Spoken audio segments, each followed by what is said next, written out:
देश के जाने माने उद्योगपति, समाजसेवी और टाटा ग्रुप के मुखिया पद्म विभूषण रतन नवल टाटा जी दुनिया को अलविदा कह गए। कल देर रात ब्रीच कैंडी हॉस्पिटल में उन्होंने आखिरी सांस ली। 86 साल की उम्र में लेजेंड बिजनेसमैन के निधन की खबर सुन सब गहरे दुख में हैं। अपने सामाजिक कार्यों और चैरिटी के लिए मशहूर रतन नवल टाटा जी के निधन पर पूरे देश ने दुख जताया है। रतन टाटा ने अपनी जिंदगी में बहुत सारी बड़ी उपलब्धियां हासिल की हैं, जिन्हें शब्दों में बयान करना आसान नहीं है। सफल कारोबारी के साथ वो एक शानदार लीडर, दानवीर और लाखों लोगों के आइडियल थे। प्रधानमंत्री नरेंद्र मोदी से लेकर एकनाथ शिंदे तक सबने रतन टाटा के निधन पर दुख जताया है। रतन जी अपने पीछे बहुत सी प्यारी यादें छोड़ गए हैं। रतन टाटा जी दरिया दिल इंसान थे और उनकी दरियादिली के बहुत से किस्से मशहूर रहे हैं।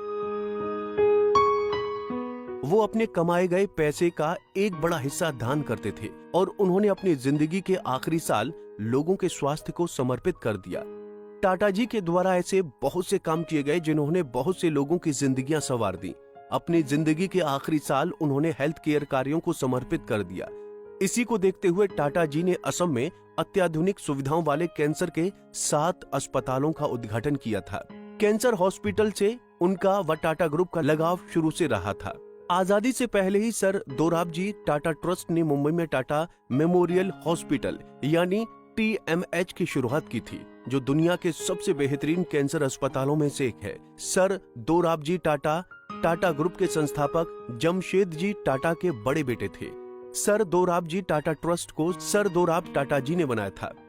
दरअसल टाटा मेमोरियल सेंटर बनने के पीछे की वजह बहुत खास रही। दरअसल साल 1932 में लेडी मेहरबाई टाटा की ल्यूकेमिया से मौत हो गई थी।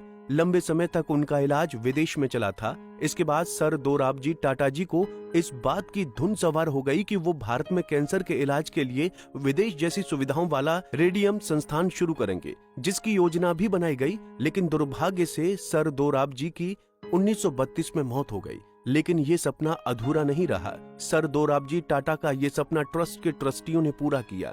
इसकी शुरुआत 80 बेड के साथ हुई। रतन टाटा जी ने हेल्थ केयर को लेकर अपने सपने पूरे किए। हालांकि जीवन साथी पाने का उनका सफर अधूरा ही रह गया। यूं कहें कि ये सपना उन्होंने देखना ही छोड़ दिया था। उम्र के एक पड़ाव में जहां व्यक्ति को एक हमसफर, एक साथी की जरूरत होती है, वहीं रतन टाटा जी उम्र भर अकेले ही रहे। उन्होंने शादी नहीं की। बेशुमार संपत्ति के मालिक जिन्होंने पूरी जिंदगी कुंवारे ही गुजार दी। बहुत से लोगों के मन में भी यही सवाल चलता रहता है कि आखिर उन्होंने शादी क्यों नहीं की, उन्हें हमसफर क्यों नहीं मिला। ऐसा नहीं है कि उन्हें प्यार नहीं हुआ, बल्कि उन्हें जिससे प्यार हुआ वो इतना गहरा था कि जब वो पूरा नहीं हुआ तो उन्होंने शादी जैसा शब्द ही अपनी जिंदगी से बाहर निकालकर फेंक दिया। दरअसल खबरें कहती हैं कि रतन टाटा जी का सच्चा प्यार अधूरा रह गया था।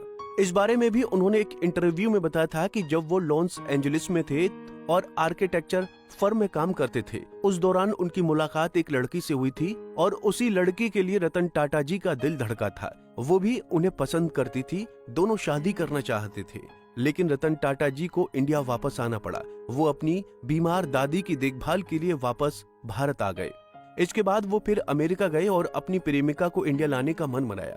लेकिन साल 1962 के भारत चीन युद्ध ने ऐसा नहीं होने दिया, क्योंकि लड़की के पेरेंट्स ने भारत चीन युद्ध के कारण उसे भेजने से इनकार कर दिया, जिसके बाद उनका रिश्ता टूट गया। इसके बाद रतन टाटा ने किसी और प्यार की तलाश नहीं की। यहाँ तक कि उन्होंने शादी करने का सपना ही छोड़ दिया।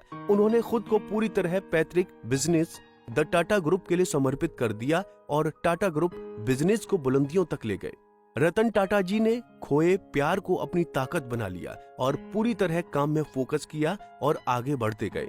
आज उनकी सक्सेस की कहानी लोगों की जुबानी है। रतन टाटा जी का जाना एक युग का अंत है, लेकिन अपनी दरियादिली, अपनी डेडिकेशन और सामाजिक कार्यों के लिए वो हमेशा लोगों के दिलों में बसे रहेंगे।